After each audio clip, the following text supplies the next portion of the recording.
दोस्तों, आप सभी का स्वागत है इंजीनियर वकील यूट्यूब चैनल में। Today's topic of discussion is order 6 pleadings generally. आज हम पढ़ेंगे ऑर्डर 6। ऑर्डर 6 के अंदर 18 रूल्स हैं।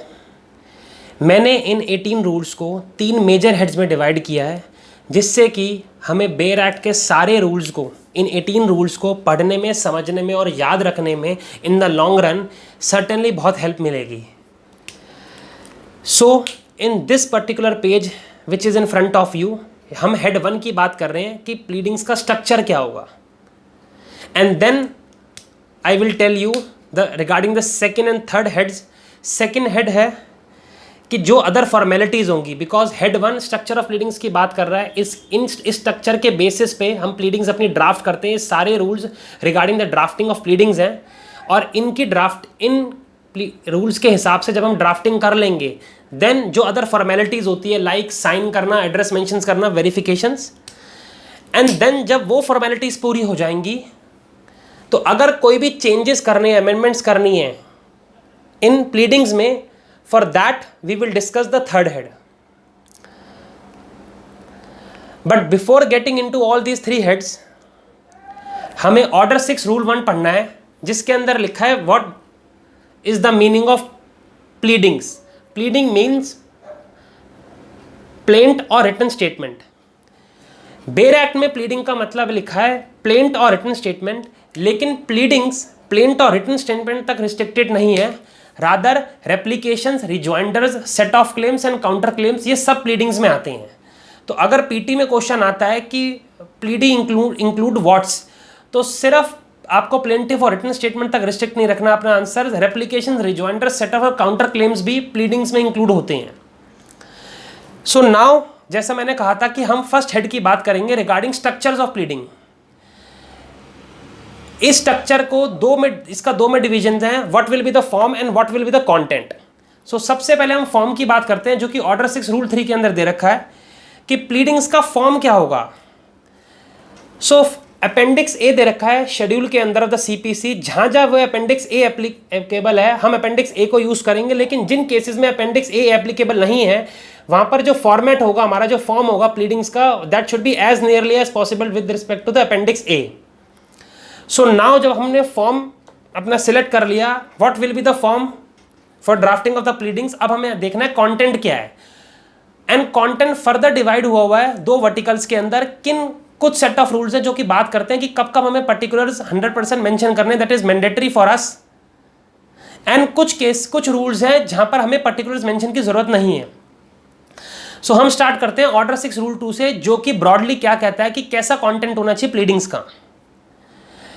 ये सारे सब रूल्स हैं ऑर्डर 6 रूल 2 के सब रूल 1। आप बेरक चेक कर सकते हो, मैंने यहां पर सब रूल्स मेंशन नहीं करे, लेकिन you can check your sub rules from a bare act. So पहला, हमें मटेरियल फैक्ट्स मेंशन करने हैं, एविडेंसेस नहीं। मटेरियल फैक्ट्स मेंशन करने, एविडेंसेस नहीं। ऐसा क्यों? क्योंकि प्लीडिंग्स का पर्पस डिटरमाइन करना होता है real controversy between the parties. Pleading के बेसिस पे ओरल एग्जामिनेशन होता है पार्टीज का under order 10, and then admissions and denials. फिर जज साहब डिसाइड करते हैं what is the actual controversy between the parties, and on that basis या केस एडीआर में जाएगा या फिर ट्रायल में जाएगा। तो क्योंकि प्लीडिंग्स का पर्पस कंट्रोवर्सी को जानना है बिटवीन द पार्टीज, इसीलिए सिर्फ हमें मटेरियल फैक्ट पे हमें मेंशन करना है, एविडेंसेस नहीं। एविडेंसेस का टाइम तो ट्रायल मेरिट के, जब हम मेरिट को देखेंगे, जब हम मेरिट्स की बात करेंगे during the course of trial, जब हमें एविडेंसेस को पेश करना है, अभी नहीं करना। सेकेंड, जो हमारी प्लीडिंग्स होंगी उसको डिवाइड करना है हमें paragraphs, and each paragraph has to be numbered. Third, which is not third, here it is mentioned as third, but it is also a part of sub rule 2।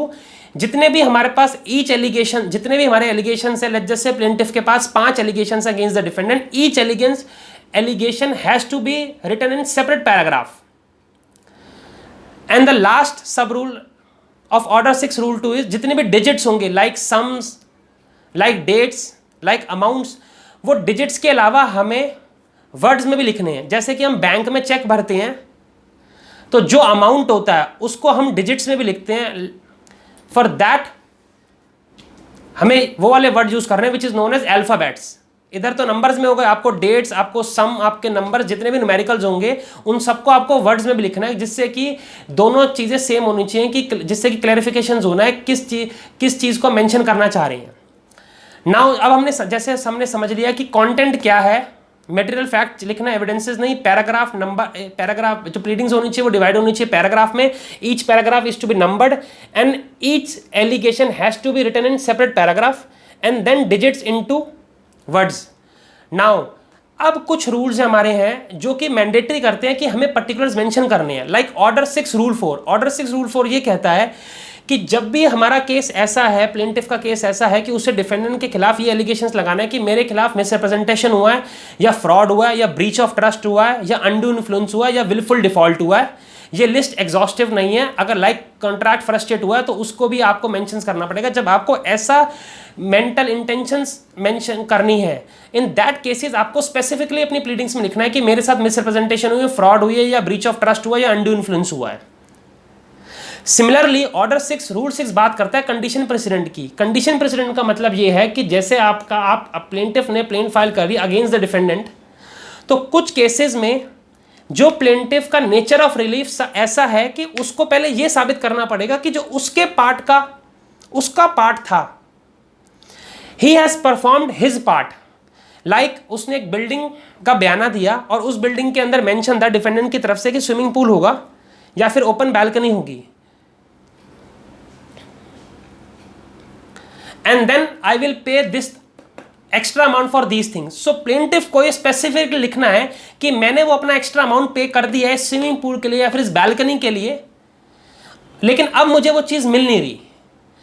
आप ये swimming pool और balcony जो भी मांग रहे हो, इसकी condition थी कि आपको इसके लिए अलग से पैसा देना है, तो आपको ये चीज़ मेंशन करनी पड़ेगी कि मैंने अपनी परफॉर्मेंस कर दी है by giving my amount of money. और जब आप अपने हिस्से की परफॉर्मेंस और अकरेंस का जिक्र कर दोगे तो कोर्ट ये डीम करे, मान लेगा कि जितने भी कंडीशन नेसेसरी थे टू फुलफिल योर ऑब्लिगेशन वो मान्य नहीं होगा। नाउ अब हम चलते हैं particulars not to be included. अब कुछ रूल्स ऐसे हैं जिसके अंदर हमें पर्टिकुलर्स लिखने की जरूरत नहीं है। अभी हमने पढ़ा था कि हमें पर्टिकुलर्स इन 2 केसेस में मैंडेटरी है, लेकिन अब मैंडेटरी नहीं है। जैसे कि ऑर्डर 6 रूल 9 बात करता है कि हमें इफेक्ट मेंशन करना है, डॉक्यूमेंट नहीं। इसका मतलब अगर कोई हमारा केस ऐसा है जिसमें कोई भी पार्टी किसी डॉक्यूमेंट पर रिलाय करना चाहती है कि उस डॉक्यूमेंट को एज अ प्रूफ यूज करना चाहती है, तो उस पार्टी को डॉक्यूमेंट का मेंशन कर, डॉक्यूमेंट लगाने का या document as a whole mention करने की जरूरत नहीं है, लेकिन उस डॉक्यूमेंट का इफेक्ट क्या है वो मेंशन करना है। Similarly in the like order 6 rule 10 वो माइंड कंडीशंस की बात करता है कि आपको माइंड कंडीशन मेंशन करने हैं, सर्कमस्टांसेस नहीं। इसका मतलब अगर प्लेंटिफ है वो डिफेंडेंट के खिलाफ कोई केस कर रहा है और उसको ये कहना है कि मेरे खिलाफ इंटेंशन थी या नॉलेज थी दूसरी पार्टी को, तो उसको ये मेंशन करना, उसको ये मेंशन नहीं करना किस सर्कमस्टांसेस से ये बात प्रूव होती है कि इंटेंशन तो नॉलेज है। अगेन ये चीज ट्रायल में प्रूव करनी है, जैसा कि हमने लिखा है कि हमें मटेरियल फैक्ट्स लिखने, एविडेंसेस नहीं। सिमिलरली ऑर्डर 6 रूल 11 बात करता है नोटिस की। कुछ सेक्शंस हैं लाइक सेक्शन 80 सीपीसी जिसके अंदर प्री रिक्विजिट प्रोसीजरल रिक्वायरमेंट्स हैं कि आपको नोटिस सर्व करना ही है। उन केसेस में आपको नोटिस आपने सर्व कर दिया ये मेंशन करना है, आपको ना तो नोटिस की टर्म्स लिखनी है, ना सर्कमस्टांसेस लिखने, नॉट इवन डेट मेंशन करनी है। दैट वी विल कोर्ट आपसे बाद में मंगवाएगा during the case of trial. Order 6 rule 12 बात करता है इंप्लाइड कॉन्ट्रैक्ट और रिलेशनशिप। अगर किसी भी पार्टी को का केस इस बेस पे है कि 2 पार्टियों के बीच में कॉन्ट्रैक्चुअल रिलेशनशिप है, सो उस पर्टिकुलर पार्टी को सिर्फ ये प्लीड करना है अपनी प्लीडिंग्स में कि सर मेरी कॉन्ट्रैक्चुअल रिलेशनशिप है with that particular person against हुम I am putting my case. आपको ये मेंशन करने की जरूरत नहीं है कि किन कॉन्वर्जेशन और किन कॉरेस्पॉन्डेंस से वो कॉन्ट्रैक्ट और रिलेशनशिप साबित होती है। अगेन वो तो ट्रायल में हम जज साहब मंगवा लेंगे आपसे। ऑर्डर 6 रूल 13 बात करता है प्रिजम्पशंस इन फेवर। कुछ ऐसी प्रिजम्पशंस जो कि कोर्ट आपके फेवर में प्रिज्यूम करेगा because of the provisions given in evidence act, या फिर कुछ ऐसे फैक्ट्स जिनके regarding burden of opposite party है। इन दोनों कंडीशंस में आपको ये चीजें स्पेसिफिकली प्लीड करने की जरूरत नहीं है। फॉर एग्जाम्पल अगर एक चाइल्ड सूट फाइल करता है एक जेंटलमैन के खिलाफ कि this gentleman is my biological father. So उस चाइल्ड को यह बात लिखने की जरूरत नहीं है अपनी प्लीडिंग्स में कि दिस जेंटलमैन अगेंस्ट हुम I am putting my plaint is my biological father and I am asking for his paternity rights. I am asking for my paternity rights. Sorry, I am asking for my declaration that ये मेरे पिताजी हैं। So उसको सिर्फ इतना लिखना है अपनी प्लीडिंग्स में 112 Indian evidence act, that is 112 Indian evidence act, जिससे कि कोर्ट प्रिज्यूम कर लेगा कि केस पैटर्निटी के रिगार्डिंग है।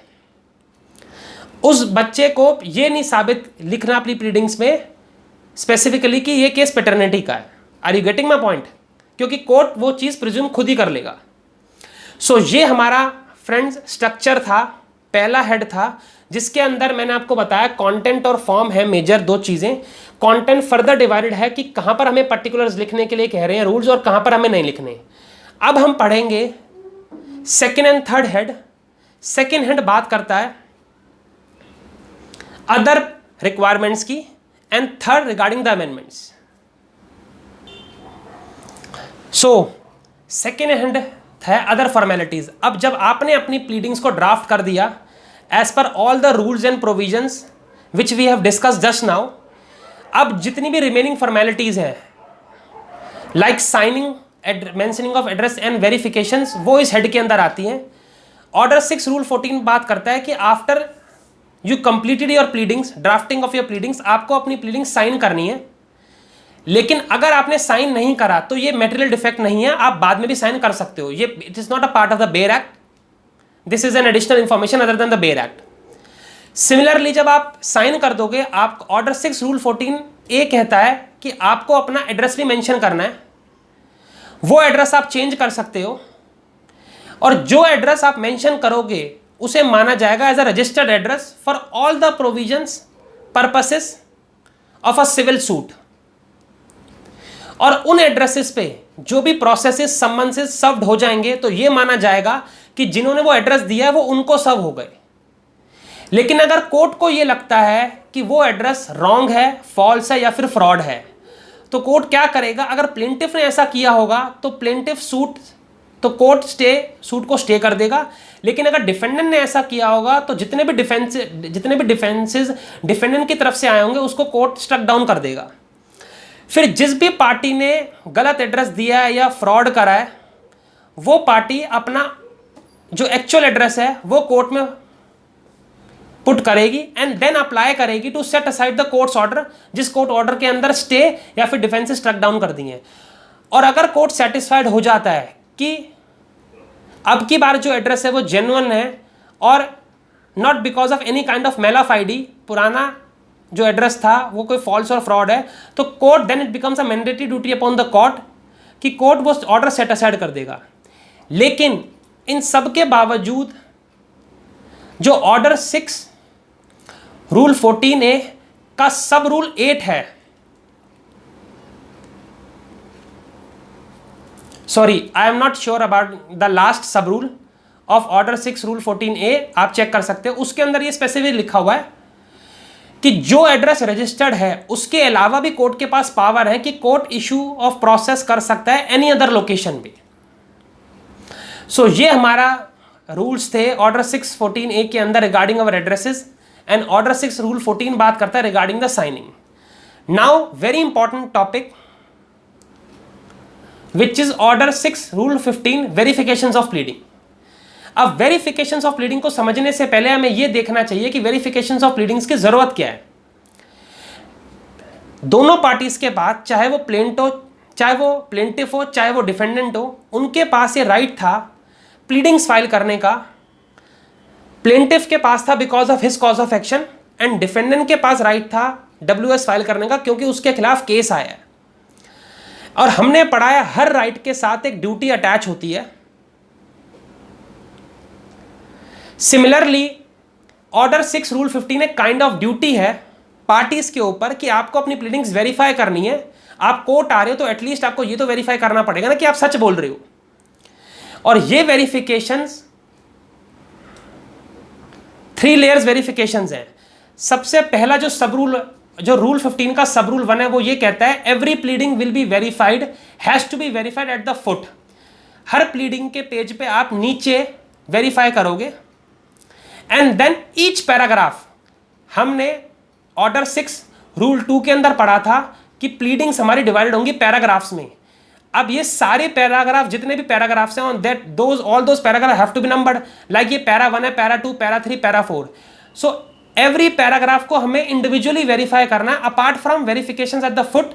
और नॉट जस्ट दैट, हमें ये भी बताना है कि हमारी सोर्स ऑफ वेरिफिकेशंस क्या है। कि अगर जैसे कोई पार्टी पैरा ये लिख रही है कि पैरा 1 वेरीफाइड, तो पार्टी को ये भी बताना है कि ये वेरिफिकेशंस उसकी अपनी नॉलेज के बेसिस पे या someone other has given the knowledge and he believe to be true. Plus 2002 के अंदर एक अमेंडमेंट आई थी कि अब वेरिफिकेशन के साथ साथ आपको एफिडेविट भी लगाना है। इसलिए ये वेरिफिकेशन इतनी ज़्यादा इंपॉर्टेंट है। और आप इसको फर्दर समझने के लिए एक बार बेरेट को देख लेना। बाकी I have almost covered each and every sub rule of order 6 rule 15। Now the last head. अब हमने अभी तक 2 हेड कवर करे हैं। एक हेड था रिगार्डिंग द स्ट्रक्चर, जिसमें हमने कंटेंट और फॉर्म पढ़ा। Second and other formalities, signing, address and verifications. अब हम थर्ड हेड की बात करते हैं। अब जब हमारी प्लीडिंग कंप्लीट हो गई, तो अगर कुछ चेंजेस करने हैं, कुछ कोड को स्ट्राइक आउट करना है, कुछ गलत चीज़ हमने ऐड कर दी या फिर कुछ अमेंडमेंट करनी है, उन दैट केसेस में भी कुछ सब रूल्स होंगे, कुछ रूल्स होंगे। उनके रिगार्डिंग हमारे पास ये रूल्स हैं। ऑर्डर 6 रूल 3 रिगार्डिंग डिपार्चर की बात, डिपार्चर करता है। ये इसके अंदर ये लिखा हुआ है कि कोई भी चेंजेस करने हैं आपको अमेंडमेंट, कोई भी चेंजेस करने हैं आपको प्लीडिंग के अंदर, देन वो तभी हो सकते हैं जब कोर्ट्स की परमिशन हो या कोर्ट्स का लीव हो, अदरवाइज आप खुद नहीं कर सकते। अब नाउ हमारे पास 2 रूल्स हैं, रादर 3 रूल्स हैं। ऑर्डर 6 रूल 16 बात करता है स्ट्राइकिंग आउट की, and order 6 rule 17 read with order 6 rule 18 बात करता है अमेंडमेंट की। इन दोनों रूल 6, 16 एंड रूल 17 के अंदर फंडामेंटल डिफरेंस क्या है? ये स्ट्राइकिंग आउट की बात करता है, ये अमेंडमेंट की बात करता है। स्ट्राइकिंग आउट का मतलब अगर कोर्ट को सुओ मोटो ऐसा लगता है या फिर किसी अदर पार्टी ने, लाइक जैसे प्लेंटिफ ने कुछ एप्लीकेशन प्लीडिंग्स फाइल करी है और अदर पार्टी ने ऑब्जेक्शन करा, उन 2 केसेस स्ट्राइक आउट होता है। लेकिन यहां अमेंडमेंट कौन सी पार्टी करेगी? जिस पार्टी ने प्लीडिंग्स फाइल करी है वही पार्टी कुछ अमेंडमेंट चाहती है। अब किन रीजनों से यहां पर स्ट्राइकिंग आउट होती है और किन रीजनों से यहां अमेंडमेंट होती है? अगर कोर्ट को या फिर अदर पार्टी की प्ली ये है कि जो प्लीडिंग्स हैं वो फ्रिवलस है, एफ फॉर फ्रिवलस, वेक्सेशियस, स्कैंडलस और अननेसेसरी है, या फिर इन प्लीडिंग्स की वजह से कुछ ऐसा है जो ट्रायल के अंदर बायसनेस हो रही है, ट्रायल एम्बेरस हो रहा है, या फिर ट्रायल डिले हो रहा है, या फिर अदरवाइज अब्यूज ऑफ प्रोसेस है, इन रीजनों से कोर्ट या फिर अदर पार्टी की ऑब्जेक्शंस पे स्ट्राइकिंग आउट हो सकती है प्लीडिंग्स की। सिमिलरली, लेकिन इधर अमेंडमेंट जो इंटरेस्टेड पार्टी होगी, जो इस पार्टी ने खुद प्लीडिंग्स फाइल करी और वो खुद आ गई कोर्ट के अंदर कि सर हमें अमेंडमेंट करना है, उसका पर्पस क्या होगा? For the purpose of determining the real controversy between the parties. Initial pleadings में कुछ चीज छूट गई जिससे कि actual controversy between the parties क्या है वही नहीं पता चल पा रही। Now that in party is saying that sir मुझे एक मौका और दीजिए अपनी प्लीडिंग्स को अमेंड करने के लिए, क्योंकि एक्चुअल जो कंट्रोवर्सी है वो पता नहीं चल पा रही इनिशियल प्लीडिंग से। थर्ड, ये striking out at any stage हो सकती है before signing of the judgment. ये अमेंडमेंट भी एट एनी स्टेज हो सकती है, लेकिन ऑर्डर 6 रूल 17 के अंदर एक प्रोवाइजो अटैच है जो कि कहता है कि अगर ट्रायल के कमेंसमेंट के बाद अमेंडमेंट ऑफ प्लीडिंग की एप्लीकेशन आती है अंडर ऑर्डर 6 रूल 17, देन सिर्फ एक पर्टिकुलर कंडीशन के अंदर, सिचुएशन के अंदर, आफ्टर ट्रायल ऑर्डर 6 रूल 17 के अंदर अमेंडमेंट ऑफ प्लीडिंग अलाउ होगी। अगर कोर्ट ये सेटिस्फाइड हो जाती है कि जिस चीज के लिए आप अमेंडमेंट मांग रहे हो, अगर आप ड्यू डिलिजेंट भी होते before filing of this application, तब भी ये रीजन आप नहीं कर पाते। इन शॉर्ट, कि ऐसा नहीं है कि आप सो रहे हो अब आप अमेंडमेंट ऑफ प्लीडिंग मांगने आ गए, तो ये प्रोवाइजो कहता है। And rule 18 is last regarding the time frame. जब ऑर्डर 6 रूल 17 के अंदर कोर्ट अलाउ कर देगा फॉर अमेंडिंग, देन उस पर्टिकुलर टाइम फ्रेम के अंदर अगर वो टाइम मेंशन होगा तो उस टाइम में, अगर टाइम मेंशन नहीं होगा तो विद इन 14 डेज आपको प्लीडिंग्स अमेंड करनी है। और अगर ऐसा नहीं करा गया तो देन अमेंडमेंट अलाउड नहीं होगी अनलेस वो टाइम एक्सटेंड किया जाए by the court. So friends, मैंने आपको समझाया सारे 18 रूल्स रिगार्डिंग प्लीडिंग्स जनरली के अंदर जो ऑर्डर 6 के अंदर है। आई होप मैं अपनी बात आपको समझा पाया होगा। कमेंट सेक्शन के अंदर आप बता सकते हो कि वीडियो आपको कैसा लगा, आप क्या चाहते हो मेरी इस वीडियो में regarding improvements. So thank you for having me and listening to me. Will meet soon. Goodbye, take care.